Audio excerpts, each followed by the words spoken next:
बिस्मिल्लाहिर्रहमानिर्रहीम। अस्सलाम वालेकुम। आज मैं रमज़ान के हवाले से एक और रेसिपी शेयर करने जा रही हूँ जिसका नाम है ब्रेड पकोड़े। बहुत मज़ेदार ये रेसिपी बनती है, इसको ज़रूर ट्राई कीजिए। पसंद आए तो लाइक और शेयर कीजिए, वीडियो को एंड तक देखिएगा। चलिए रेसिपी को स्टार्ट करते हैं। यहाँ मैंने 2 से 3 आलू ले लिए हैं, इनको उबाल कर मैश कर लिया था। अब मैं इसमें ऐड करूँगी पुदीना थोड़ा सा बारीक कटा हुआ हरा धनिया थोड़ा सा, 1 अदद प्याज ऐड करूँगी जिसको मैंने बारीक काट लिया था।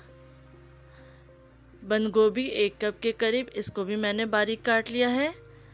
2 हरी मिर्चें बारीक कटी हुई, नमक 1 टीस्पून, पिसी हुई काली मिर्च ½ टीस्पून, कुटी हुई लाल मिर्च 1 टीस्पून।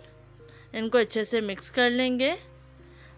मसाले आप अपने टेस्ट के हिसाब से कम या ज़्यादा कर सकते हैं। अब हम इसको साइड पे रख देंगे। आते हैं नेक्स्ट स्टेप की तरफ जिसमें हम बैटर तैयार करेंगे।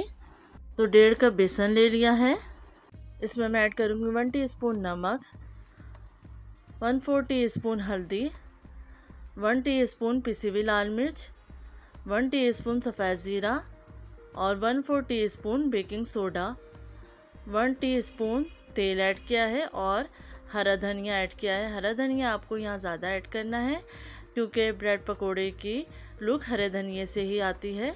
अब इसको थोड़े से पानी के साथ बैटर बना लेंगे। पानी थोड़ा थोड़ा करके ऐड करेंगे ताकि हमें अंदाज़ा हो कि बैटर की कंसिस्टेंसी क्या है। इसको अच्छे से मिक्स कर लीजिए।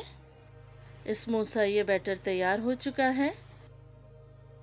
आप इसकी कंसिस्टेंसी देख सकते हैं, बिल्कुल परफेक्ट है। अब हम ब्रेड स्लाइस ले लेंगे। तो जितने आपको बनाने हैं उस क्वांटिटी के हिसाब से आप ब्रेड स्लाइसेस ले लीजिए। तो यहाँ पे 2 ब्रेड लिए हैं। एक ब्रेड पे मैं ग्रीन चटनी लगा रही हूँ। ग्रीन चटनी मैं अपने चैनल पे पहले ही अपलोड कर चुकी हूँ। तो एक स्लाइस पे हम ग्रीन चटनी लगाएंगे और एक स्लाइस पे हम केचप लगा लेंगे। केचप की जगह आप इमली की चटनी भी लगा सकते हैं। अब जो मिक्सचर हमने आलूओं का तैयार किया था वो हम एक स्लाइस पे लगा देंगे। अच्छे तरीके से आप फैला दीजिए स्लाइस के ऊपर। अब केचप वाला स्लाइस हम इसके ऊपर से रख देंगे। इसके हम पीस कर लेंगे। तो सेंटर से आप कट करके 2 पीस कर लीजिए और फिर मज़ीद इसके भी 2 पीस कर लीजिए। तो एक बड़ी डबल रोटी के स्लाइस में से 4 पीस निकल आएंगे। एक और मैं आपको तैयार करके दिखा देती हूँ। पहले आप अप्लाई करेंगे ग्रीन चटनी एक स्लाइस पे, फिर केचप अप्लाई करेंगे और फिर आलूओं का मिक्सचर लगा देंगे और स्लाइस ऊपर से रखकर इसको कवर कर देंगे। तो इस तरीके से तमाम सैंडविच तैयार हो चुके हैं। अब जो बैटर हमने बनाया था बेसन का, उसमें हम ये स्लाइस डिप करेंगे और इसको हम फ्राई कर लेंगे। बहुत मज़ेदार ये ब्रेड पकोड़े बनते हैं, इसको ज़रूर ट्राई कीजिए। डिफरेंट सी रेसिपी है। तेल मैंने पहले से ही गरम कर लिया था। मीडियम फ्लेम पे हम इसको फ्राई करेंगे। एक एक करके आप सैंडविच डालते जाइए और जब एक तरफ से गोल्डन ब्राउन हो जाएगा तो हम साइड टर्न करके दूसरी साइड से भी हम फ्राई कर लेंगे। आप देख सकते हैं कि ब्रेड पकोड़े की कितनी अच्छी लुक आई है और खाने में भी इंतहाई मज़ेदार है।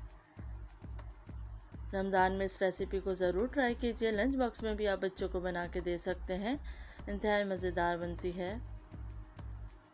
जब दोनों तरफ से अच्छा सा कलर आ जाएगा तो हम इसको निकाल लेंगे। उम्मीद है आपको ये रेसिपी पसंद आएगी। अपना ख्याल रखिएगा। पसंद आए तो लाइक और शेयर कीजिएगा। अल्लाह हाफ़िज़।